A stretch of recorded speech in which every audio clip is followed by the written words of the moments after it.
আসসালামু আলাইকুম। তোমরা আমাদের কাছ থেকে অনেকে জানতে চাও যে বিউপির সার্কুলার সম্পর্কে তথ্য। তো বিউপির সার্কুলার এখনো আপডেট যেটা এখনো দেয় নাই, এটা হয়তো বা আর কিছুদিনের মধ্যেই তারা প্রকাশ করে ফেলবে। তো গত বছর অ্যাকচুয়ালি কিরকম ছিল জিপিএ কন্ডিশন বা এখানে কি কি সাবজেক্ট রয়েছে, এই বিষয়গুলো নিয়ে আমরা একটু কথা বলবো। তো সচরাচর জিপিএটা তেমন একটা পরিবর্তন হয় না ইউনিভার্সিটিতে। জিপিএ কন্ডিশন পরিবর্তন হয় যে সময় রেজাল্টটা খারাপ হয়।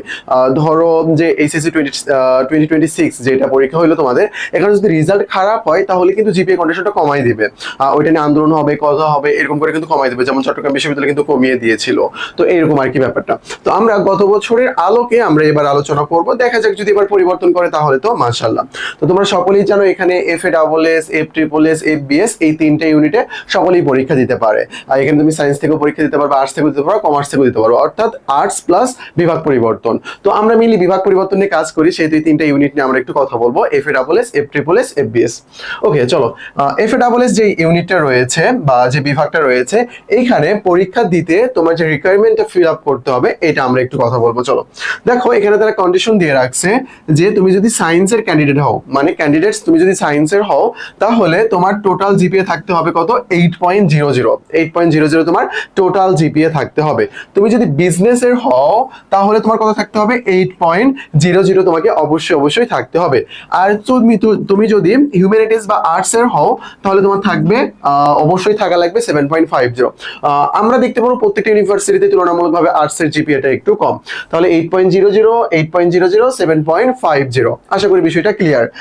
একটা মানে দুঃখজনক হইলেও সত্য কথা কি জানো, সেটা হইলো যেসব শিক্ষার্থীদের দুইটাতেই জিপিএ 5 রয়েছে তাদের না আসলে কোনো চিন্তা করতে হয় না যে ইউনিভার্সিটি সার্কুলার কি দিল না দিল, দেখার বিষয় নাই। তো দেখো, যাদের প্লাস নেই তারা চান্স পাবে না, এমন কিন্তু না। আমার কিন্তু কোনোটাতেই প্লাস নাই, তবু কিন্তু আমি মাশাআল্লাহ অনেক ভালো একটা ইউনিভার্সিটি থেকে গ্রাজুয়েশন কমপ্লিট করেছি, মাস্টার্স করতেছি এখন। সো এটা আর কি জিপিএর উপর নির্ভর করে না। বাট আমি কিন্তু পরীক্ষা দিতে পারি না, আমি অনেকগুলোতে পরীক্ষা দিতে পারি নাই জাস্ট জিপিএ খারাপের জন্য। তো যাই হোক, তো দেখো জিপিএ যাদের খারাপ তাদের আসলে বেশি টেনশন হয়, বাট তারা যদি এই সময়টা সে পরিশ্রম করতে পারে তাহলে অনেক ভালো কিছু করতে পারবে ইনশাআল্লাহ। ওকে, তারপরে এফবিএস মানে বিজনেসের যেটা রয়েছে এখানে এফবিএস। এখানে তুমি যদি সায়েন্সের হও তোমার 8.50, বিজনেসের জিপিএ কন্ডিশনটা বেশি, এখানে বেশি। তারপরে তুমি যদি বিজনেস স্টাডিজের হও তাহলে টোটাল কত লাগবে তোমার? 8.00।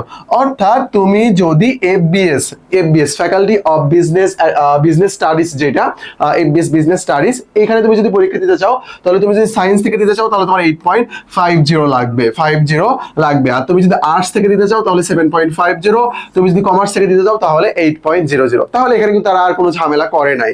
অ্যাকচুয়ালি এটা যদি আমরা বলি 8.00 and 7.50, এটা কিন্তু এফ এ ডাবল এস এর সাথে কিন্তু এখানে মিল রয়েছে, এফ এ ডাবল এস এর সাথে মিল রয়েছে। অবশ্যই কিন্তু তিনটে ইউনিটেই পরীক্ষা দিবা, তোমরা তিনটে ইউনিটেই কিন্তু পরীক্ষা দিবা।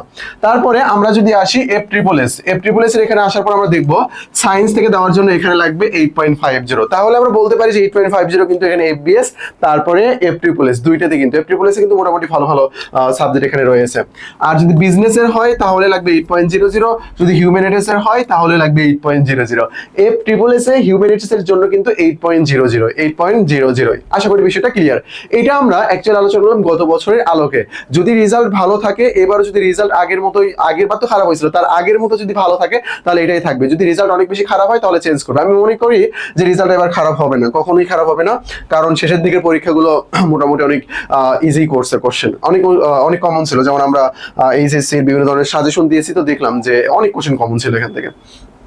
আচ্ছা, ফুল রোডম্যাপ অফ বিউপি আমরা যদি দেখি, এখানে মজার ব্যাপার কি জানো, আমরা অন্যগুলোতে দেখেছিলাম জিপিএ এর উপর ভিত্তি করে মার্ক।